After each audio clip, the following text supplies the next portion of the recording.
Okay, so tonight we're going to be talking about, there's an app for that. It feels a little weird talking about technology when we're also encouraging people to go outside and explore wild places. But in my day job, I'm a tech person, so I kind of geek out on both of those things. I consider ITA to kind of be my alter ego, where I get to get dirty and work hard. I've spent a lot of time kind of researching some really good apps for people to use out in the backcountry.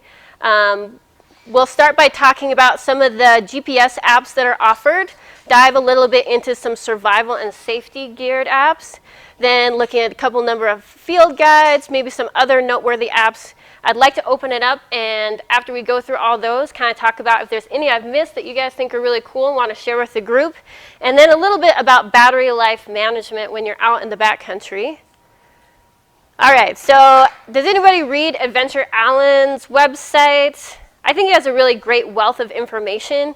And Adventure Allen says, there is a smartphone is the best backpacking GPS for trips worldwide. And the part I'm going to stress on this is worldwide. Many of the GPS apps out there provide maps and trail information for apps all over the world. So it's not like when you buy a paper map and you're stuck in just one area. You can get maps for all over the place. So why does he say that? Well, one of the nice things with, so really in this context, he's looking at if you're using a smartphone versus just a traditional GPS unit. Does anybody use traditional GPS units still? A few people? Okay, I'm not knocking them, I promise. I did for a very long time until I got a smartphone and then I didn't do it anymore. And for these reasons, they have bigger screens. They have long battery lives, and some people will say, I'm not so sure, but we'll get to that at the end. We'll talk about battery life. You can save money and pack weight. You know, a GPS costs money. I think some of the maps you put on them cost money. They can be a little bit hard to work with. And with some of these apps, I mean, they're pretty cheap. You can either do a one-time fee or a yearly subscription to get some pretty sophisticated maps, and they get updated all the time. So you're getting the latest and greatest. Anymore, your smartphone has similar GPS accuracy as a recreational GPS. I have never felt like my GPS on my phone was so off that I didn't feel comfortable with where I was. So the technology has come a long ways. You can easily cache offline base maps. A lot of these apps allow you to either select a tile or drag a box around an area and take kind of a snapshot of that map. And then when you're out and you don't have any cell service at all, you can still use that map and see it. You can capture your pictures, video, text. Some of them allow you to do audio, where when you're selecting a waypoint, you can also put a picture at that waypoint if you want to make notes about it. I mean, how many times when you're using your traditional GPS, and you're like, waypoint, click, click, click, click, 1, click, click, click, click, B, click, click, click, click, and you have to run through all of this kind of series of click, click, clicks with your thumb just to get a little teeny waypoint name. Here, you could write a whole sentence about it if you wanted to. So you can make some more thorough notes about where you are if you wanted to. And it's much easier to share that data you've collected. So not only through a lot of them, you can either download the information as a KML, which is what you could use in something like Google Earth, or as a GPX, which is the language that a lot of GPS units use and a lot of these apps use, or you can share the maps themselves, or in some cases they even have like companion online web-based kind of applications that will allow you to kind of sync information back and forth and share it from there with certain people. So that's pretty cool. And then also, I like to look at my smartphone as kind of a multi-use system. When I'm out on a long backpacking trip, I have everything on my phone. You know, if you want to have music, if you want to have books, a lot of magazines, if you had like an online trail guide and you wanted to put some information in there so you can kind of keep tabs on where you are, you can put that in there. So it really helps cut on your pack weight too, because I'm no longer carrying a book or an iPod or anything like that. It's just all in one device. All right, so I've tried a number of these GPS apps, and my very favorite one is GAIA GPS. And I'm saying this with a grain of salt because I know some of them are getting better. I haven't tried all of the other ones in a couple of years. I've been kind of a strict GAIA GPSer for about 4 years. But that being said, as far as I know, this is kind of the gold standard. I would say the biggest rival is Onyx Maps, and that's geared towards the hunting crowd, but they do a really good job with their application as well. So, like I said, these slides are pretty busy, but I want to kind of give you information at a glance, and then you'll see here in the corner, there's going to be a link for more information. So if you signed up in the back, you'll get the slideshow, and then you'll have links to all this information yourself. So, and many of them, just like this one, range in price from something free that's kind of the really simple version, you can do limited things, up to some sort of usually yearly subscription rate. And for GAIA, it's about $40. And I don't think that that's a bad deal, especially if you're spending a lot of time out there. I know I definitely get my money's worth when I'm using this, because I use it practically every weekend. So the thing that this had, at least 4 years ago, and I know some of them do now, is this online companion map. And so what it allows you to do is you log into their website. It brings up kind of an interactive mapping application where you can put waypoints and tracks already in it, and then you just go on your phone and click sync. And everything you just put on there gets synced up to your phone. You're not plugging in any cords. You're not, taking it from one file format to another format. It's just automatically syncing up. And it goes the other direction as well. So when you're out, even when you're offline, if you're collecting waypoints, tracks, routes, anything like that, you can come back and it will sync down to that online application. I think this is brilliant.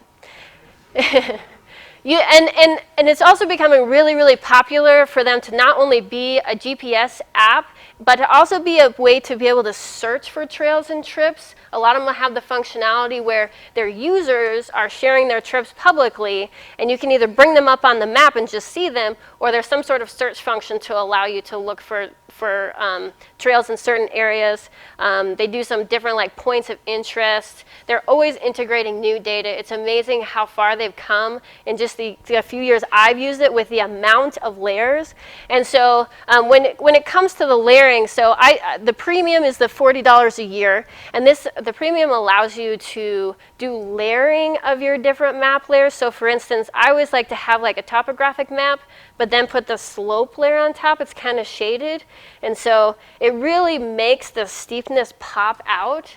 And so if you're doing any sort of off-trail stuff, it makes your safe route really visible. And I think that's just worth its weight in gold, because my boyfriend will try and take us up the dumbest, steepest route, and I'm like, I'm going to go this way. So we can sit and argue about that. And then things like land ownership. So if you're spending time, especially out in BLM type country, where you have a lot of mixed land ownership, I mean, they'll even tell you the landowner name on there. It surprises me because the state of Idaho doesn't even have a consolidated land ownership layer, but these apps, them and Onyx, I know specifically, have this land ownership. So that's really good, especially if you're hunting or spending a lot of time in mixed use or mixed ownership lands. And then different premium versions of imagery and topographic maps. And again, this is worldwide. So here's just a kind of preview to show you what that online map looks like.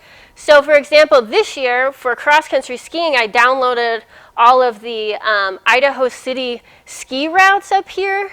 And it's nice because you can really get information at a glance. I can click on it and I can get an elevation profile and how long it is. And this is what I was talking about with the slope shading on top of the topo. Look how it just makes that pop out. That's so awesome. I feel like it's cheating, but it's really worth it.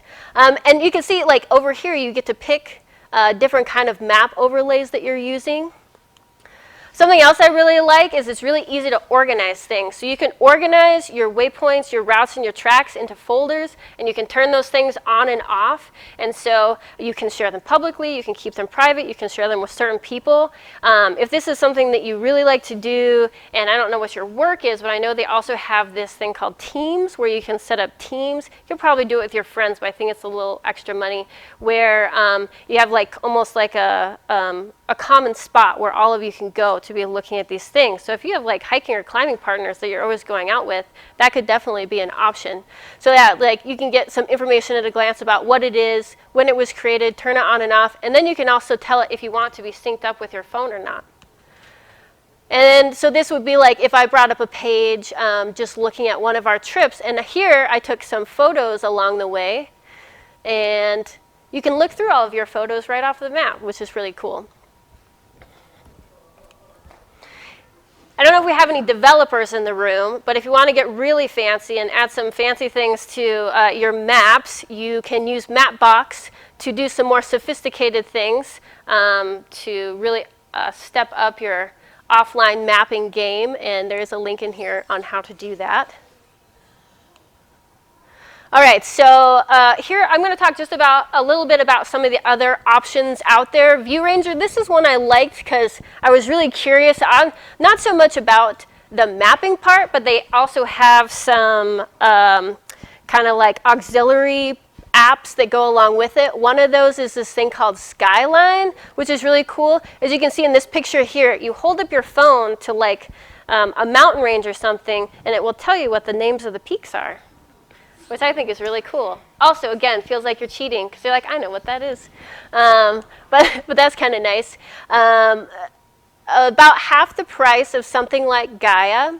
But there are some, you never exactly know what these apps are going to cost, right? It's like you try it out and you're like, this is great. And you're like, oh, why can't I do this thing? Oh, that's going to cost you $5. So I think this is one of those where you can get it for free. You can get some stuff for some money. But if you want to get additional maps, you pay a little fee for that. So just know that. You can import and export GPX, unlimited tracks with photos. They also say that they have an online companion map. I have actually not seen this, so I think that's fairly new and syncs with your phone. If you are Apple Watch, Android Wear people, this will work with that. I think GAIA does as well. Many of them do. And again, searching for trips. They also have something they call flyover in 3D, where if you have like a route or a track set up, you can play it and it will do a little flyover of what your route is. So that's kind of fun. They also have this thing called Beacon Buddy, which I was so excited about because I'm like, oh, this is going to be like, you know, like a personal beacon. I'm not going to have to buy, but it doesn't work if you don't have service. So really, it's like a front country, you know, personal locator beacon. So you can't use it in the backcountry because you don't have service. But whatever, it might work. You know, like if you had kids or something, this could be great. You know, if your kids are running off into the foothills to go for a hike, you want to see what they're doing, you just turn their Beacon Buddy on. Backcountry Navigator Topo, so this is kind of their first rendition. It's $15. This is actually a really good one. It's pretty basic, pretty simple. If you're really just interested in using it as a GPS, downloading some maps, getting some waypoints out there, this is a really good one. It's easy to use. Again, you can search for trips, Android Wear supported. They do have a brand new version out called XE, and this is supposed to be kind of like their 2.0 version. I haven't played with it much, but I think it is still in beta, meaning that it's not like completely production. So maybe a little buggy, but I did read a review that somebody said that this is better than GAIA, and I'm like, oh, I'm going to have to try this next year and see what it's all about. So again, they're saying that this is a little bit easier to use than the previous version. You can download maps for offline use, importing and exporting those GPX and KML files. Online platform, this has become really, really common, and those different add-ons. And the price here does range depending, again, on the level. The more money you pay, the more map options you get.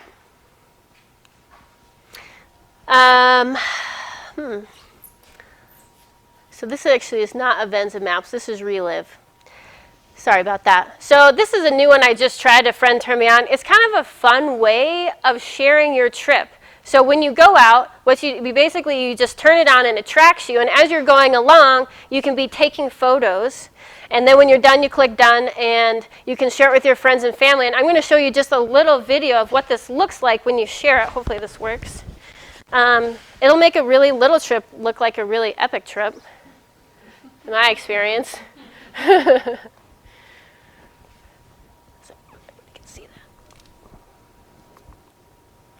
You see, it's kind of just like, as you're walking along, I'm just taking some pictures as I'm going. That's wolf poop.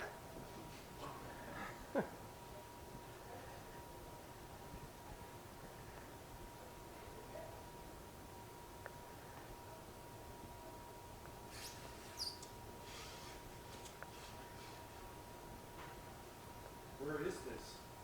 Secret spot. No, I'm just joking. Log Mountain is off Johnson Creek. Are you familiar with that country, like north of Warm Lake? Yeah. So there's I was just sitting in what's left of the old lookout up there. So yeah, so as you can see, that was a 3-mile hike that looked really, really epic in this app. But just like a really fun way. I showed this to my parents, and my dad drives a rural trash route, and he did relive on that and sent it to me. Pictures of the kids waving to him. Yeah, so it doesn't have to be just for hiking. It could be for a road trip or anything. All right, so definitely check that one out. That's pretty cool, pretty fun. AVENZA maps, this is also kind of a low bar GPS app, and this doesn't so much based off of downloading a specific section of map. What you typically do is go out to the AVENZA Maps website, and you can look through a catalog of georeferenced PDF maps. So you think like the USA Topo maps that the USGS puts out. You can get those for free, and you can download them to your phone, and because they're geo-referenced and you go out there, it will know where you are on that map. So you can put waypoints and things like that. Again, different ranges of pricing depending on how much flexibility and how much power you want to do with that. But I think even the free version is really nice if all you're looking for is to be able to know where you are, dot on the map. You can do things like measuring distance and area. So if you want to figure out, how far am I from point A to point B, navigation to a destination. I think with the pro version, you can do some pretty sophisticated things like setting up a geofence, which is really interesting. So basically that means you draw a polygon on the map, and it will beep at you if you go outside or inside of this specific area. So maybe if you're trying to stay within a certain hunting area or something, you could set up a geofence. So if you're getting close to your unit boundary, maybe you kind of back off and go a different direction. That's just an example I could think of. And again, they have this companion online map store, and it's really nice that you can do that and you can kind of thumb through the maps that are available. I know Ridge to Rivers has their map out there. You can download it right to your phone, so if you're out exploring some of those trails in our Boise foothills, you can have that with you and kind of know where you are. And like I said, some of them are free, some of them you must buy. This is also becoming a little bit of an industry standard. I know the Forest Service uses this regularly. The city of Boise, who I work for, our fire department is starting to use this really regularly because it's just so easy. So here's a few more options, and again, just some links for you to look at. Onyx Maps is becoming really, really popular. It has a little bit of a slant towards the hunting community, but still a really solid application. There's also some other options. GPS Essentials is a really fun one if you really geek out about things like stats and compass-related things. Rambler is more of a map-based journaling application where you can do some more journaling, text-based things as you're kind of moving on your journey. If you like to look at stuff in 3D, Maps 3D Pro is available. And there are a couple other of these kind of Peak Finder apps available, Peak Visor and Peak Finder. Peakfinder.org is the one I like to use. It's really simple, but it will work offline, and it's kind of fun when you're just sitting out there eating your lunch and be like, what am I looking at? All right, so standard disclaimer here is you should always still know where you're going. Just because you have a GPS app on your phone in your pocket doesn't mean you're always going to know where you're going, because you could lose batteries, you could set that phone down and not have it with you. So I always highly recommend, especially when you're going places that you're not super familiar with, have a paper map with you or someone in your party. And I also do recommend, even though a lot of these apps have the capability to go find hiking options, please support your local trail guide authors. Many of them are available here at the REI store. Scott Marchant, Margaret Fuller, really great information. And it's fun for planning too. I mean, one of the things that I struggle with a little bit with when you have these apps where you can just go out and search for a trail is you only get part of the picture, right? You don't always know how you're going to be able to get there. You don't always know what the difficulty is. You don't know what the trail conditions are like. So at least with some of these guidebooks, you have a little bit more information about the country you're getting into, how you're getting into. So I definitely recommend flipping through some guidebooks and having some paper maps out there with you. So next we'll talk a little bit about just a couple of survival and safety apps that I found over the years. And I carry these with me for just in case. Because you never know. I mean, you never know what's going to happen out there. What happens if you get stuck out there, you roll your ankle and it hurts so bad that you're not going to be able to leave, or you break your ankle, or something worse happens and you have to wait for somebody to come in and get you. You know, maybe you could pull up something like the first aid app. And for me, has anyone taken like a wilderness first aid or a woofer class before? Okay, I highly recommend if you spend any time in the backcountry, even the front country, to at least take the wilderness first aid class. They do one down here in Boise pretty regularly, and I don't remember it being expensive, and you're going to learn so much. Even if you're not a hiker, you're going to learn so much. It's just like, your basic CPR class on steroids. It really does like make you feel more confident about handling situations that might come up. It's super applicable to even the front country. So I like the idea of having something like this first aid app, because I don't know about you, but when disaster strikes, I don't know if I think really clearly. And so having a resource like this to be like, all right, let's look and see what it says. This is what it's telling me I should do. Maybe help you calm down a little bit, and at least, you know, feign that you think you're doing the right thing. And those are free by the American Red Cross. The SAS Survival Guide, this again also has some first aid things, knots, and it might be fun to just kind of flip through and see what some of the stuff he has in there, like medicinal and edible plants, dealing with extreme climates. You get stuck out there, have to do a little mirror Morse code signaling. You never know. I don't know. You could be out fishing with your buddy and be like, we need to communicate with each other on either side of the lake. You never know when it'll be handy. Karen, I haven't tried this one, and I'd be really curious about it. So I think I might try this one on for size for the next season, just to kind of see what it's all about. I know more and more places we're getting out, we're seeing cell service available. Pretty much every mountain I've ever climbed to the top of, I've got 4G from anymore. I'm not sure how I feel about that. I guess there's a little bit of comfort, but at the same time, I'm like, I don't want to hike up here and then have my buddy checking his email. You know, it's not why we're out here.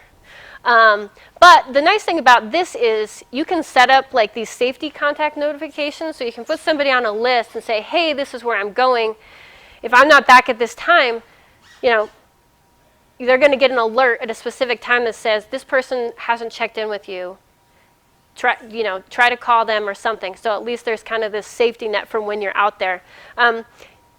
There's also the capability of finding where there is some cell coverage by carrier, which is nice because not everybody uses the same providers. You can get some offline maps. And then they're also saying you can do these things like status updates. But again, it's with cell coverage. But I think about things like, you know, if you're out and you want to let your partner know where you are, you could be at the top of that mountain, and they can just check their app to know that you checked in at a certain place. So some of that really is just peace of mind. Knots 3D, if you're into any sort of climbing and you can't remember your knots, this would be a really good one. And it is kind of fun. I was playing with this one the other day. You can literally watch the knots tie themselves, and you can like flip it around and look what it sees on all different sides. So even if you're just learning knots, this is a really cool one. Dark sky. This one is really cool. I have no idea how they make their weather forecast so good, but it is really pretty brilliant.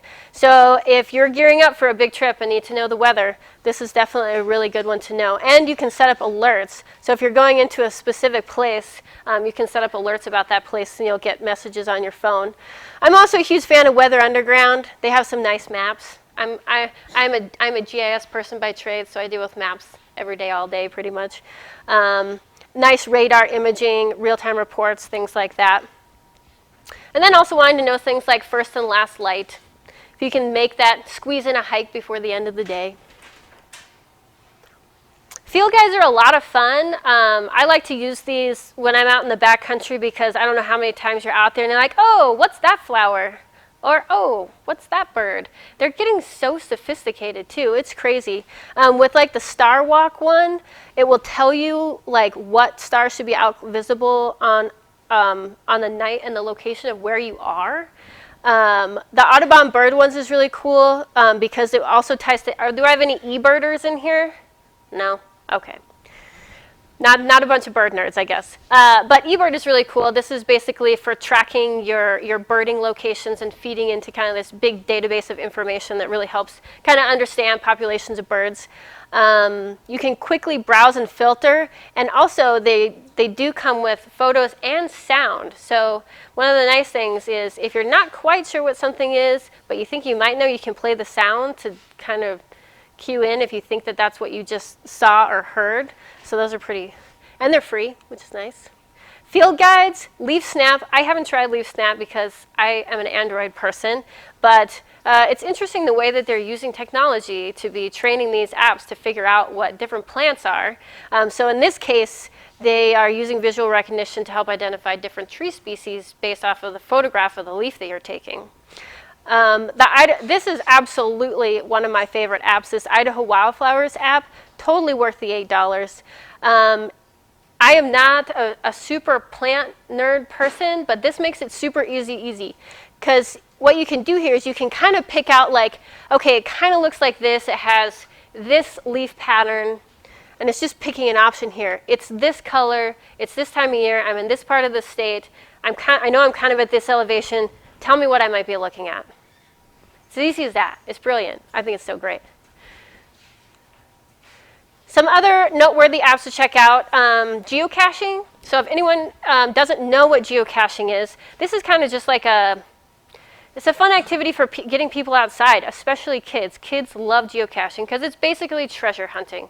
And so there are geocaches all over the world. There are an insane amount of geocaches, even in the city of Boise. So they now have an app for it where you can go out and basically you can kind of just, on some of them you just go and you check in, but other ones there's like a little box or something that does have little treasures, and you can take a treasure and leave a treasure, and they're just all over the place. So it's a really fun way to get out. A national parks app by Shimani. These are really cool. So if you've seen the brochures that you get when you go to a national park, it's like that in digital form. So they're really nice, they're really slick. It's really compatible with when you're out there on the ground, and they're just really pretty. And Google Maps offline. So how many people know that you can take Google Maps offline? All right, this has saved me, especially when traveling internationally. So before you travel internationally, you can just say, I'm going to this place. I want to download a map to here. You can save Google Maps offline, so then when you get to Costa Rica or wherever you're going, and you get that rental car, you can use Google Maps, and you don't have to have any data. It's brilliant. I thought that was probably the most amazing thing I found for a while there. And so just along those lines, so again, like I kind of use my phone as a multi-tool when I'm out there. So a lot of times I'll use these different kind of applications for storing information offline. There's a really cool app called Pocket that allows you to save like web pages, but they've been like decluttered and simplified. So if you found information about a trail or something you want to put in, or an article you just want to read when you're going to bed at night, you can use Pocket. Android Chrome, I know, allows you to download offline pages. Something like Google Drive, I'm not sure if something like Dropbox allows for offline use, but Google Drive allows you to save PDFs and Word documents offline so that you can use them without data, and will sync with your desktop. And of course, Adobe Acrobat for all the PDFs you find. Has anyone heard of the Outdoor Project website? No? Yeah, that's a really good one. I like that a lot because it's kind of almost like an online hiking guide where they'll give you kind of a rundown of different trips, and then they'll also give you these kind of pre-made PDFs that will tell you how to get there, what the trail's like, and so you can download that, put it on your phone, and take it with you. All right, so I've done a lot of talking. Does anybody have any questions to start? Does anybody want to share? No. Yay, we have one in the back. Mountain project for if you're a climber. So is this like more than scrambling climbing or any kind of mountain climbing, or is this like rock climbing? Rock climbing? Okay, great, thank you. Cool. Places to go, yeah. Does it have, is it really more for just searching, or does it have a capability for like saving climbing information or anything like that? It does? Yeah, you can capture wildlife information. Oh, cool. The info is usually not great. It's like community driven, so people put their own information about their Sure. funds, but Yeah. really just finds Sure. Finding climbing options. Okay. Cool. mountain project. Mountain project. Okay. It was Created created by REI. by REI? Oh, okay. Plug for REI. Thank you. Yeah. So that outdoor project, Yeah. it's I mean, it's like really, really broad. It goes everything from like car camping all the way to like hot springs Yep. to everything. I mean, 2 years ago we did a big car camping trip, and that's how we found all of our camp spots and all of our hiking wow. trails and all that stuff. So, Yeah. I mean, it's reviews from other users and pictures, and I Yeah. strongly recommend. Yeah, the I don't know if reviews they are have an great. app necessarily, but Right. the website was It's really strong. nice. Yeah. Yep. Yeah. Yeah. Can you describe, because sometimes when I'm in these apps and I'm trying to figure out how to download something, Sure. so you mentioned GPX and KML, can Yeah. you tell me how they're used in? Yeah. So a GPX file is a GPS file format. So you could use that in a Garmin or a DeLorme or something like that, but you could also use it in a lot of these apps. And sometimes you can just find these out on the internet. Like somebody will have it as part of a blog post or something like that, where it's like, here's the GPX for the trip I just did. But it's also the file format that you could export information out of that you've collected. So if you're out there and you've taken some waypoints or you've logged a track, you could export that GPX file and either share it with somebody else or use it in a mapping application, something like that. And KML is also just an alternate file form, and KML is synonymous with Google Earth and Google Map products. So you could export it and see it on the Google Earth and share it with other people. Yeah. Yes. Do you know of any way to get weather forecasts if you're offline? The only way I know of getting weather offline is, I have a DeLorme InReach, but I think both the DeLorme InReach, which is now Garmin InReach, you can get a weather service through them. I think you just pay a little fee to be able to get that information. We don't have that, so I don't know quite how it works, but I think it's possible with the InReach. And I'm sure there are some other GPSs that will allow that have that service as well, but I don't know of anything here that you could do, because I just, without a data connection, I don't know how you would get that information. So, yeah. Yeah. So one app that I've used for about 3 years now is Topo Maps Plus. Yeah. I was surprised I didn't see it up there. Sure. Yeah. Yeah. And I mean, there's just so many of them. Topo Maps Plus is a good one. Yeah. That's definitely a valid option. Yeah, and as you can see, like most of my apps are geared towards, I'm a hiker and a mountain climber, but I would assume if you're into other things, biking, rock climbing, even motorized stuff, that these apps could be useful for getting around out there. Yeah. We've used AVENZA a little bit, Mhm. and it worked out really nicely. Yeah. For figuring out where you are and where you kind of need to go is sort of up to you, but you know where you are all the time. Sure. But when you mentioned the map library, Yeah. it's kind of hard It's a to little- navigate. You got to know Yeah. what you're looking for. You do. It is a little bit clunky that way. I agree. So yeah, and I don't know. I can't remember. Does AVENZA have an online like map interface where you can go, I want a map for this area, and it'll give you the options? Oh, they should have something like that. Yeah, I almost always am on there looking for topo maps. So They probably have the free versions. yeah, well, that's the thing. You never know. Yeah. Yeah, and most of these companies, if you go to their websites, they're pretty good about spelling out the differences between what you get if it's free versus what you get if you pay some money. So it'll help you make a decision. And many of them also have free trials where you can have it for 7 to 14 days, where you can try a premium version without having to commit to paying for it. Yeah. Have you used iHike GPS? I have not used iHike GPS. Never heard of it. iHike is just as a summary of your hike time, Sure. elevation, Yeah. miles. But I think you can download maps on on iHike, you think you can download maps. Is that an iOS specific app? That I don't know.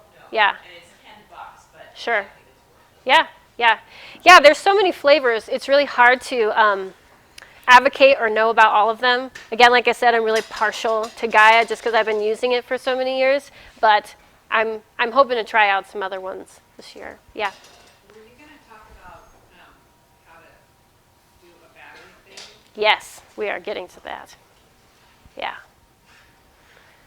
Does anybody else have any apps that they want to throw up on the board? No? Strava. Yeah. So Strava is like a tracker.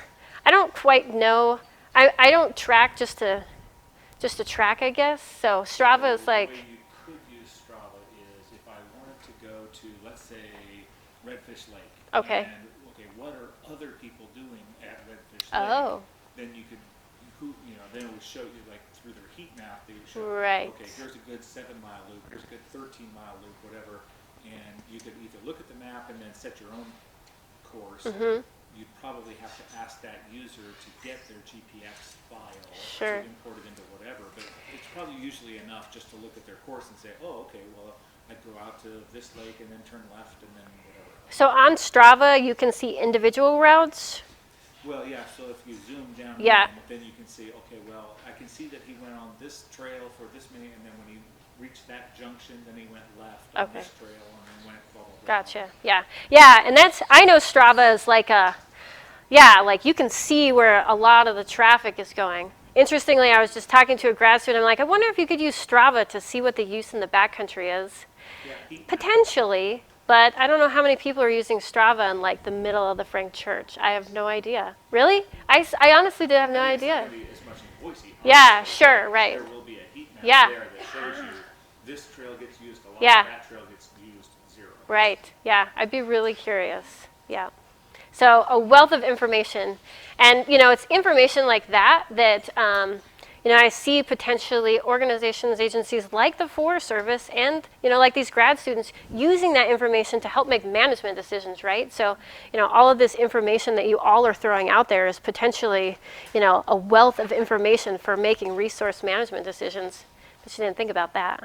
So Strava is free, but to do the heat map thing, it's Mm-hmm. not. It's still in like their Strava labs. Okay. It's not a thing that's Yeah. native and it's easy to find and use. This is on their So you have- website? Yeah, you have to Google Okay. Strava heat map, and Okay. then it's easy to find from there. Gotcha. But Cool. you can't just. So you could launch use the app Strava and heat use it. map for like pre-trip planning maybe? Yeah, okay. Cool. Okay, anybody else? Okay. So the last thing I kind of just wanted to touch on is talking about battery life. So I highly recommend just like get to know your phone. I don't know about you, I am terrible about charging my phone. So some people say that's a good thing because I just drain the whole thing and then charge it back up again. But get to know how long it takes. Even in your regular day-to-day, you can kind of keep track of what your battery life is like. I think it's becoming less and less common for batteries to be replaceable. I think, some of my first smartphones, you could take the back off, take the battery out, and put in a different battery. So that's how I would start. I would just carry around 2 little extra battery packs when I was doing big trips, and then I just swap them out as the trip went on. It worked great. So get to know that. And there are some phones, a lot of times, like, I know when I'm looking for a phone, I'm looking for something with a big battery life, and a lot of phone providers, at least I know Verizon does, in the specs for the phone, they'll tell you what the battery life is going to be. So you can kind of use that to your benefit.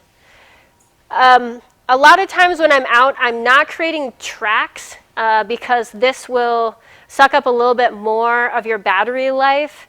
If I'm worried about where I am or feel like I need to kind of leave myself some information for getting back out, I'll leave breadcrumbs, just waypoints, instead of just tracking the whole time. Some people like to do the tracking because they like to see their stats, like how far, how fast, how high, whatever they're going. And sometimes we'll do that on short trips, but on big trips it just sucks too much battery. So just know that. The more you're kind of pinging back and forth with the GPS satellites, the more battery life is going to go down. But if you're just dropping waypoints every now and again, it's not too bad.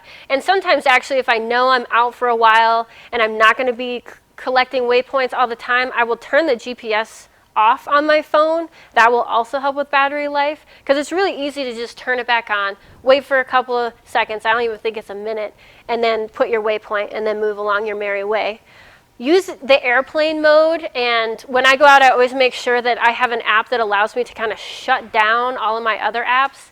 So when I'm out there, I will shut down, I will shut my phone off, I will shut down all the other apps, I'll put it in airplane mode, I will keep the screen brightness down, and this really, really helps conserve battery life. On my phone, I can get about, if I'm pretty conservative, I can get about 6 days on my phone. But that's being pretty conservative, really just like looking at the map every once in a while, taking some photos. But if I'm not being conservative, maybe I'm having a really long day and I want to listen to a podcast to get through the last couple miles, or I'm reading a book for an hour at night or something, and maybe like 4 days. But still, you can definitely get through a long weekend, usually, on just one cell phone charge if you're good about it. Shut down all your unnecessary apps, change your GPS settings to meet your needs. A lot of apps will use GPS settings, and you don't always have to have them on for all of those apps. Just kind of, again, getting back to getting to know your phone. As I said, tracking will drain your battery more quickly, so using the breadcrumb method. And if I'm not going to even be using my phone, I will just shut it off. I could go hike for 4 hours and not really need the thing. I'll just shut it off. Or at night when I'm sleeping, I'll shut the thing off, so you don't have to worry about that. And now it's so easy, and they're so cheap, and they're actually pretty small. You can buy these little portable battery packs, and you can get 2 or 3 charges out of something that's like the size of a card deck. It weighs less than my phone. And, again, I still feel like I'm saving weight by just having my phone, not having a book, and all this extra stuff. Carrying around this one extra little thing is probably not going to break you. You're going to survive that trip if you have that extra little battery pack. And you get to have all of your maps and your entertainment and everything with you. Protect your phone from the sun or the cold. If I know it's going to be really hot during the day, I do not put my phone up on the brain of my backpack. That is really, really hard on it. I'll either put it in my pack or I'll put it on a side pocket so a little bit more protected.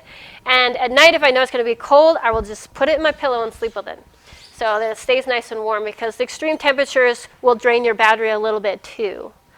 Invest in some kind of a protective case or screen glare. I don't know how many times I'm out there and you're looking at the thing and you're like, can't quite see what this is. They have some really nice protectors now. And also, get a case that's a bright color, like red or yellow or orange. Because if you set that thing down, you're like, oh, I'm just going to set this thing down and do this other thing. Like, oh, what did I do with my phone? It blends in with everything. So get a brightly covered case. And they have some different things to help, like carry it on you when you're out there, but usually like a side pocket. They have these retractable things, and whatever you can do to keep from dropping it or leaving it behind is a good thing. So really, I think the biggest thing is here just to get to know your phone. And those little portable chargers are really pretty cheap and easy to get to. They're all over the place. So I think I have about 5 of them from like conferences or something. They're handing them out like candy now, so they're available. You guys have any questions about battery life, battery management? This makes sense? So again, tech is a tool. It is not your savior. Do not rely solely on your technology. Always have a map, especially if you're doing stuff on trail. I do highly recommend getting something like a Garmin InReach. If you don't know what that is, it's a GPS system that also has like a panic button on it, or a personal locator beacon. It's not quite it's not as strong as a personal locator beacon, but the nice thing is anymore, these InReaches will talk to your phone, and you can send messages. So I can send a text message to anybody in my contact list in the backcountry without service using the DeLorme. We have DeLorme, sorry. Now it's Garmin InReach. And the plans are pretty inexpensive. It's a really inexpensive peace of mind. I think we pay $20 a month, and we get 10 texts a month and included in that. and the service is on. And then after that, I think it's like a quarter a message. So, you know, if you're out there and something goes south, who cares about a quarter a message? Whatever it takes to get somebody out there. You know, they have the capability of not only just sending text messages to your friends and family to check in with them, but there is that panic button that says, send in the cavalry, we're not coming out alone. So that is also just like really great peace of mind, knowing that somebody can be there to help you out if you really get stuck in a bad situation. So look into those and carry your maps with you. Don't rely on your technology. So with that, just let you know, I put on this as part of the Idaho Trails Association Trail Master Presentation Series at REI. We do a handful of presentations once a month in the off season. We have 2 more left. One of them is trail running resources. So having this really great gal, Hannah, come and talk about trail running in Idaho. She is a monster. Like, she's one of those ultra runner types that just makes you shake your head like, I don't know why you do this for fun, but good for you. So if you want to get a little bit more involved with that crowd, she's going to have some great information. And then my friend Carrie's going to come and talk about backcountry cooking and kind of with a spin. She really likes experimenting with things like different spices to really kind of change up what you're doing. And so hopefully she's going to give us some good tips on how to keep it interesting in the backcountry. We don't need to eat ramen every day, right? So that is all I have for you. Thank you so much for coming tonight. Let me know if you have questions. You can always find me at pam@idahotrailsassociation.org if you have questions. If you signed up in the back, please make sure it's legible, or you might not get my email. And I will try and send this out in the next week, so you'll have both the PowerPoint presentation and, if it worked, a link to a YouTube video of the presentation. Thank you so much.